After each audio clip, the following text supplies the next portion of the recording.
What's good, everybody? Welcome back to the Grown Up Podcast, where you already know what we do. We talk about that grown up shit. I sprinkle independent music in there. And of course, we highlight and celebrate independence all together. And today, I'm so excited to end the year off on a positive note, celebrating an independent woman who is doing her thing. I'm so excited, and I can't contain it. Obviously, you can see all over my face.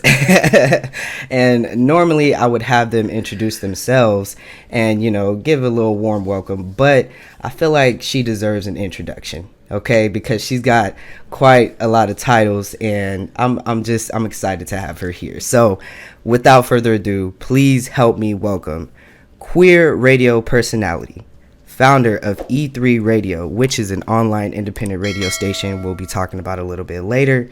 She's also the founder of the Qube app, which we will also be talking about later.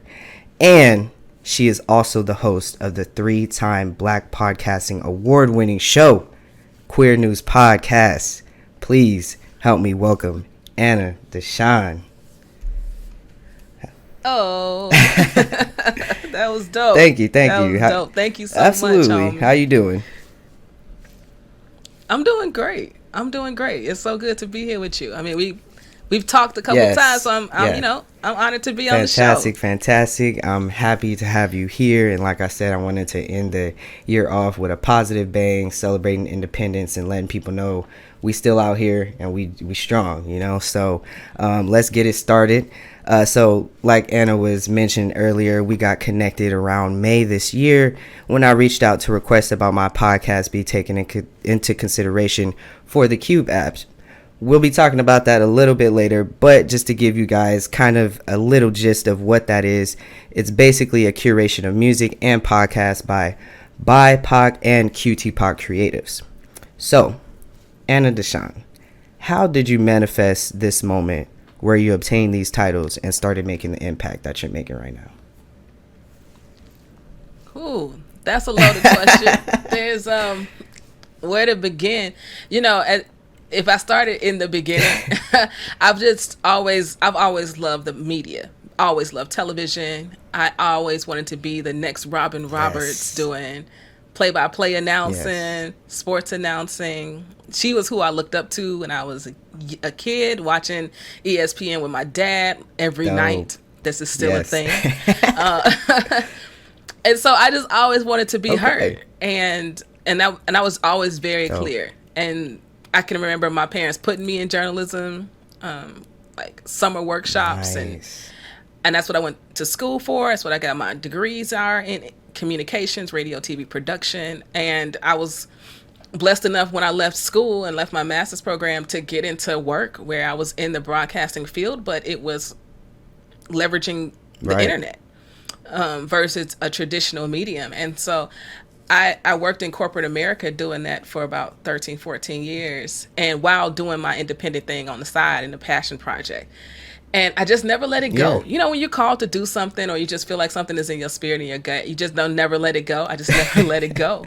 And and when I quit corporate, my first month being full-time entrepreneurs in February of 2021. And so when that moment happened, I just decided to give everything I had been given to corporate for such a long time. And you know how much we'd be given to these jobs. Everything. And I decided everything. We give it our time, our energy, our brain space, our mental capacity. Emotional, everything. And I decided everything. It takes everything. And I decided that I was going to give all of that back to myself and back into my work and to see what I could create. I just didn't want to live life with any regrets. Absolutely. And it's a roller coaster, but it's been an amazing ride. Yeah, most definitely. Well, you kind of hit a little bit on my next question, which is, when did you know broadcasting was your calling? But I guess more specifically, kind of describe the feeling, because I know some people, they feel like this is something that they want to do or they know that they can do, but something discourages them along the way, but they never lose that feeling. So if you could describe that feeling so people can know that that's something that they should understand to pick up the phone for and answer that calling. 100%. It's that thing that you just cannot let go. When I was an undergrad, I was doing play-by-play announcing, and I was going on that path But it was clear that people in front of the camera did not look like me. There are not masculine of center women on television today. You can't. Maybe you can name one. I think I can name maybe one, but we just don't exist, right? There's definitely a look and feel for a person who is on the 10 o'clock news. That's right. Identifies as female, and that is not me, right? And then I had an opportunity to turn on Tom Joyner in the morning and do the weather and the traffic, and people would call in and say, "I love your voice. I'm so glad you're on the station." And I was like, "This is pretty dope. I can look like a bum. No one has to be worried about what I look like, and I can still talk to, thousands of people at any given time." It was a great experience. Believe me, we had our challenges. Okay, I was in college, and Tom Joyner wakes up real early. Okay, I was not on time. The station owner, we would get into it. Child, I think I even quit that. He probably still has the letter that I wrote when I quit. But the experience was really special, and I really loved radio. And I think my advice to folks is be less concerned about maybe what you think you should be doing, and tap into what people compliment you on the most. What do people tell you they enjoy about you? What do people tell you they like about you? What do people tell you that you're good at from their perspective? We can often not see ourselves the way other people see us. And one thing that's always been consistent is that people appreciated my leadership. People would tell me they loved my voice, or they I was a great public speaker, or they always wanted me to talk, or they always wanted me to do the prayer. These are things that just always praying. People always were asking me to do these things, and eventually you have to sit in there like, well, maybe this is what I should be doing. Maybe it is. We're always talented, and I think that's always the challenge. We're good at a lot of stuff, and so we be trying everything out. Yeah, you are. You're great at a lot of things, but what's that thing that other people think you're great at? And try putting all your time and energy into that one thing, not 10 things, not 5 things, not 3 things. That one thing. Yes. And I say that as someone who does multiple things, but they all tie in together. But you get what I'm saying. But just focus on that and execute Definitely. Okay, definitely. Well, I'm gonna take a little bit of that advice as well, because I definitely dabble in 10 different things, but a few of them equal one. So we'll try and I'm gonna hone in. So my next question here is, why choose the independent route when so many others choose the quote-unquote easier path, meaning they sign with a company or they attach a well-known label to their name, or something like that really gets them faster exposure rather than the, so to speak, slow and steady race? Sure. So in broadcast media, your path is start in small markets and work your way up. And I spent 6 years in very white towns, and I was just over it. At that point, I couldn't see myself continuing in small markets and still being okay.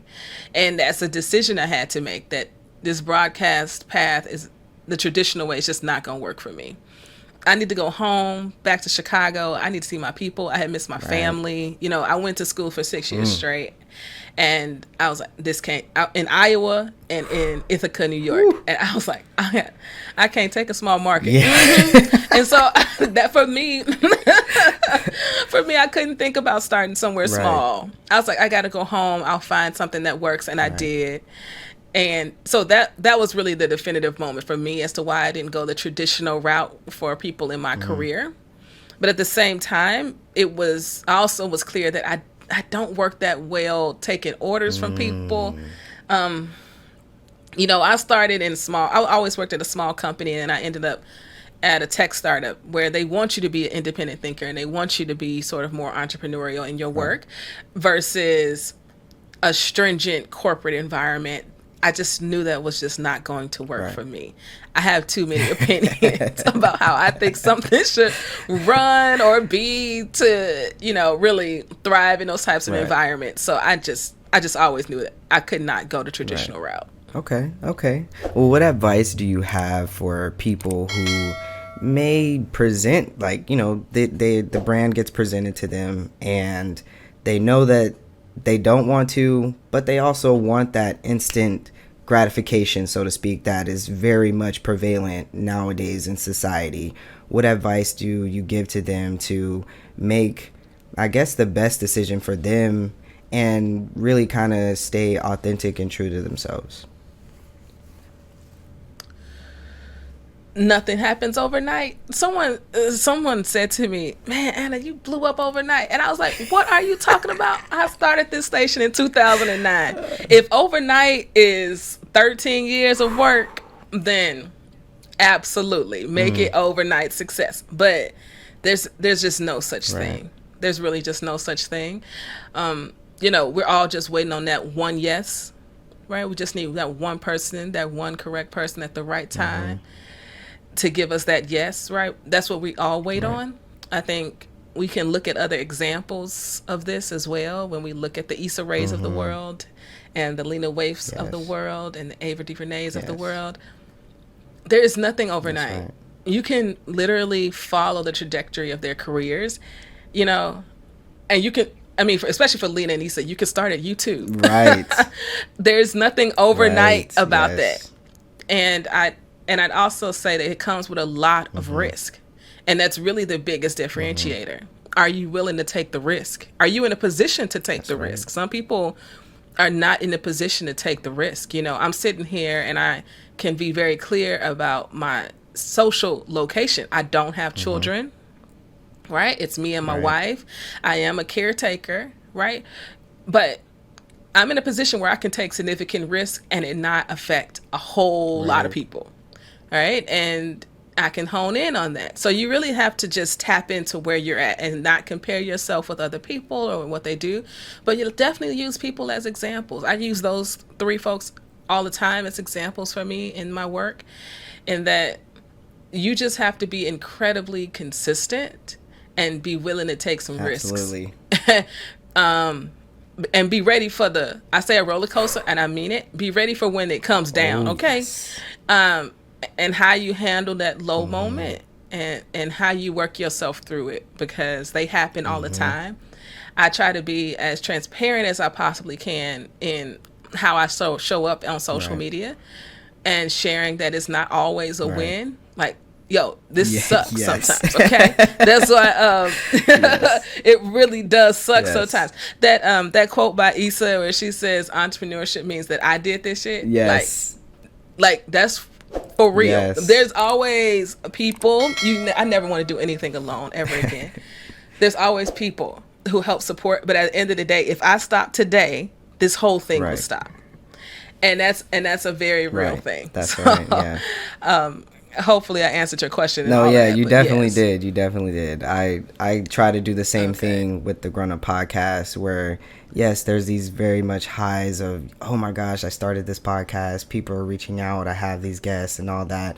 But then there's these incredible lows where I'm experiencing these personal things in my life. And I'm also putting that on the podcast and saying, hey, these are also things that I'm going through as well. It's not always the great. It's also the bad. And you have to take both of those things and hone into yourself and create the person that you want to be out of both of those things, not just the great, you know. So you definitely hit it. So let's get into E3 Radio and the app. Okay. Yes, so excited. I want to talk about it. So tell us about E3 Radio and the movement behind forming the app as an extension of the online radio station.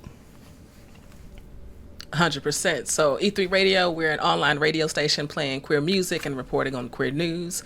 We host the award-winning Queer News podcast where we talk about the intersections of race and sexuality when it comes to politics, culture, you know, entertainment. Yes. I love radio. I just love radio. I grew up with it. Chicago's a big radio city, and I just love the relationships that people had and still do have with their radio hosts. It's just so different than television. It's so much more intimate. There's an opportunity for you to get to know people. Yeah. And in conversations about 4 years ago, me and my co-founders, which just happened to also be my best friends, were talking about how do we continue to remain relevant? Like, what direction do we want to go with the station? And then we started talking about podcasting. And for many, many years, I fought against the podcasting movement. People were like, oh, you got a podcast? I'd be like, no, I have a radio show. Do you hear what I'm saying? I have a radio show. It is live. You catch me at a certain time. But we were online and we always had an RSS feed. So yes, we were technically podcasting, but not in the same way that I podcast today. But we started talking about podcasts and just how difficult it was to find new things to listen to that were by Black folks, that were by Black queer folks, and where are our creatives? And we just kept talking about it, and maybe we could be part of the solution, because we knew we wanted to create an app for the radio station to make it easier for people to listen on the go. Right. And then it became, well, maybe we solve both of these problems at the same time. And then it just evolved from there. The name originated because mathematically E to the third power is to cube something. Yes. And then we put a Q on it to make it hella clear. So that's where the name comes from. And it is truly a direct pivot from the radio station into the podcasting space. And I'm excited about the problems we're going to be able to solve with the Qube. And there's a couple. One, ownership, period. We need more Black folks' ownership of media, more Black queer folks' ownership of media, more women. I mean, let's just tap into all my intersections there. But then also creating more content at the intersections of race and sexuality in the podcasting space, and telling our stories in all the verticals and all the ways. And so we're going to be doing that with our Qube original content, which I'm so excited about, that we're going to be dropping in 2023. Whoop, whoop. And then I'm really excited about the podcast. I'm so excited about them. And then there's the discoverability part, right? So we've accepted 94 podcasts into the platform. I can't wait to drop one of these platforms here soon, so people can begin discovering all this great content that's out here, right? The problem is we cannot find it. It's not that it doesn't exist. The data shows us that 43% of the market identifies as BIPOC, as Black, Indigenous, or people of color, 43%. But when I look at the top 100 list, there's 4 of them. How is that even possible? It's just been clearly a lack of investment. We're here to change that with the Qube, and I'm really excited about being able to solve these problems that help to tell our stories out here in the world. Absolutely. I very much appreciate you and all that you're doing. And if y'all don't, I don't know what y'all doing. Y'all gotta tune in and tap in, okay? Because this is beautiful. This is something that we need. This is, when people create something and it goes unnoticed, it's insane. And like you said, like when people said, "Oh, you just blew up," that is mind blowing. And that's why I love doing this podcast, because I'm like, how are you not seeing these people? Hello. Like, shine the light on these people. This is what we need to do. We need to shine the light on each other and uplift each other and tell each other, yes, I see what you're doing and I love this shit. I also love the shit that this other person is doing too, and this other person is doing too. And we can all be okay with that and uplift each other and not have to keep tearing each other down and, feeling like some people aren't being heard and others are just being completely shut out and all of the stuff. Like, it doesn't make any sense. We can open up the dialogue and, and be more open. And so I much appreciate everything that you're doing. And, I hope after this episode, you get a bunch of love and people telling you the same thing as well. Okay. So, my next question here is, what are your goals as far as your independent journey that you're currently taking right now, and with the radio station and the app? I love goals. Yes. I got a great question. I love goals. Yes. I freaking love goals. I'm a Virgo. I like writing things down and checking things off. With all that being said, I have goals that shift, right? And so I'm all about a pivot, but I am clear that every year I set particular goals for every part of my life. When you're coming out, before you come out, you really live a compartmentalized life. Some people know this, some people know that, some people don't know anything. And how that translates into how you live is bananas, and you don't dig into it until you go to therapy. Okay, but you just realize how everything is so compartmentalized. Talk about it. Mind blowing. Yes. Okay, and so my goals are compartmentalized in some ways as well, but I recognize it. Okay, and so I have goals for E3. I have goals for the Qube. I have goals for my personal life. I have goals for my marriage. I have goals for my family and how I show up for my family and those that I care about the most, right? And so I have goals across my entire life because all of it is very important and all of it makes up who I am. And it also keeps me focused on what I need to be executing. And I think that oftentimes we don't set goals and for every aspect of our lives, and then things fall apart because we aren't being intentional about how we show up in those spaces. And so I journal, and I have my mastermind book, and I set these yearly goals and then give myself an opportunity to achieve them on a monthly basis. And then I set weekly goals as well. So I have goals at every stage because I will lose focus. Right. My mind is busy. I'm a creative. We always got another idea that will set me off and completely lose focus.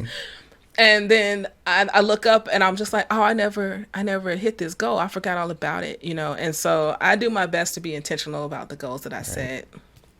If I'm talking specifically about E3 and the Qube, in general, our goals for 2023 are to raise brand awareness, to build trust with our listenership, right?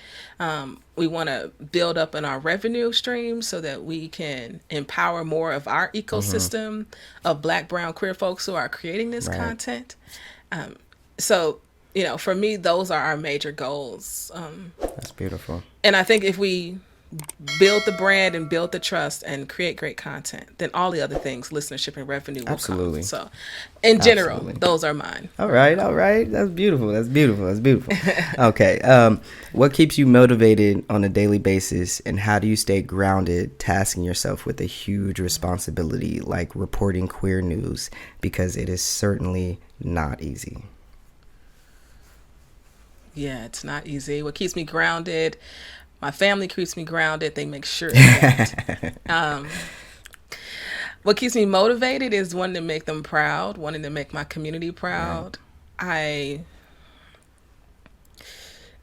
I don't know if people think, I don't know what people think when I say it, but I'm just being honest. I do find it to be an honor to be of service to my community in the way that I am with queer news. You know, it means a lot to amplify our stories, and it means a lot to me. That's why I started this work, because I just never felt like anybody was giving us the time that we deserve. And they just want us to be quiet and invisible. And that's never who we've been, no matter what makes you comfortable, right? So I take a lot of pride in amplifying our stories and the good stories, and not doing what traditional media does, which is, you know, what bleeds is what leads. You know, that's the saying in the business. And I don't want to talk about what's bleeding all the time. You know, we get enough of that other places. So I take a lot of pride in amplifying the stories that give us some joy and some happiness. And it's just a real honor for me to do that. Awesome. And so, being of service matters to me and motivates me, making my family proud, my community proud. When people, when the elders tell me like, you did good, I know they mean it because they don't say it. So Chicago is a tough city. You know what I'm saying? They tough. They've been through a lot, you know, and I look up to them. The things that they did, the barriers that they broke through across the board. Like, I look up to so many of them, and when they look at me and they see me, they were like, you did good. Keep doing it. I was like, okay, I'm all right. I'm doing all right. I know that feeling. Okay, so as we wrap this up here, my final question for you is, any advice for people looking to tap into their inner independent self? Yes, read this book called The Big Leap. I think it's brilliant because, and also let me just also say this, I don't read. I listen. So don't be like, oh, she a reader. No, I'm not really. Before you get interested in that thought, what's crazy is I've been telling myself I want to read so badly. I read maybe like 2 books, and now I'm like, I need to listen to these books. It's crazy. It's crazy. I'm just telling you, okay. I be having to stop myself because you think of a book. Okay. But yes, homie, read it, okay? Audible will give you that free credit. I wait to build up my credits and be like, let me get these right here on my wait list, wish list, whatever they call it. But it's, for anybody that's listening that you're looking to do something independent, you got to listen or read The Big Leap by Gay Hendricks. I think it's a beautiful entryway to you figuring out exactly if you're ready to take the big leap. And in that book, he talks about upper limiting and what it means to be in your zone of genius. And he talks about these other zones and all these other things. I'm not giving away the book. But what really helped me was figuring out if I was ready to take the big leap.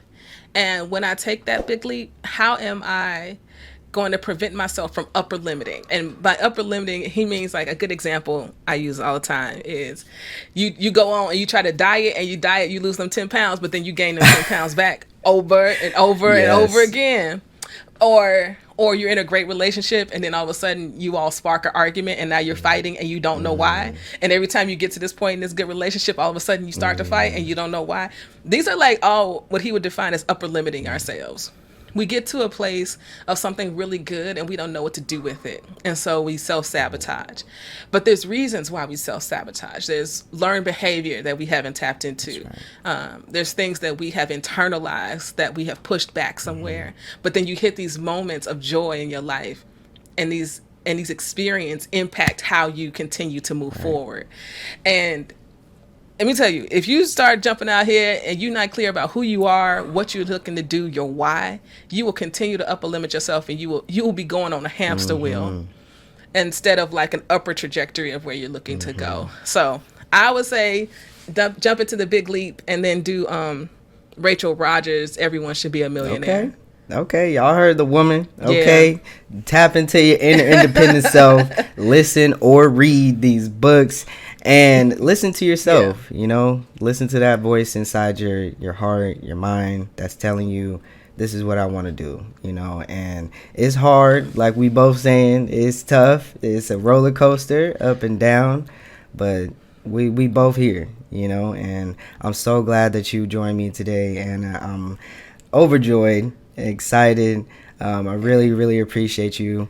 And do you have any final thoughts that you want to put out there? Any personal shout outs you want to give? And please, please, please, for people who don't go to the description, tell your social media and where they could go, the website link for the radio station.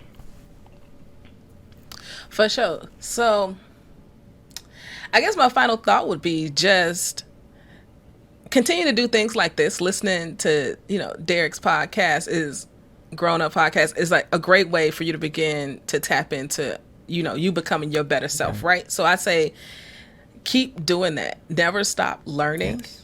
No one knows everything. And push past your ego and all those things that are holding you back, self-sabotaging. Leave all that stuff behind and continue to learn and be open to all the possibilities. We just don't know. We don't know what's going to happen today or tomorrow, like quite literally. Yes. You put yourself out here in the world and you trust that the divine, whatever that is to you, is holding you, on this journey. And you really have to tap into that. You have to tap into your faith muscles. Because when you're taking these risks, that's all you got. All you got is you and your faith. In my opinion. So tap into whatever that divine is for you. I agree 100%. You should read the description. Okay. I mean, I'm sure it's a lot of good stuff in there, but if you're not, you should follow me at Anna DeShawn across all the socials. Choose your favorite one and go be great there.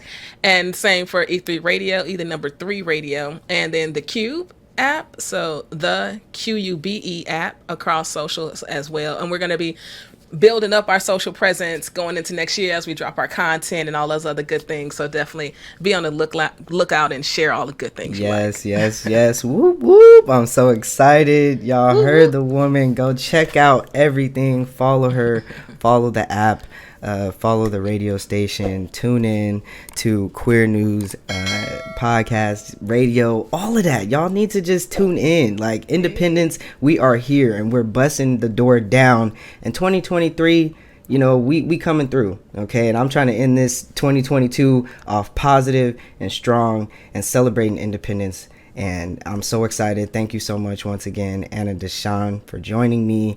And we gonna keep it pushing, everybody. This should really be in the Naturally on the Wave segment, because you naturally on your wave. So I'm gonna put that in the description, because let's get technical here. You really are naturally on your wave. Okay. You are in your now, and we're celebrating you. So like I said, thank you for joining me. I appreciate it. Y'all make sure you go to the description. Check her out. Please click all of those links. Listen to the radio station. And yeah, I'm inspired. I hope y'all are. And yeah, let's continue to celebrate independence, y'all. I appreciate you once again. And please make sure you're staying tuned with the Grown Up Podcast. Until next time, stay safe, be kind, and we out of here.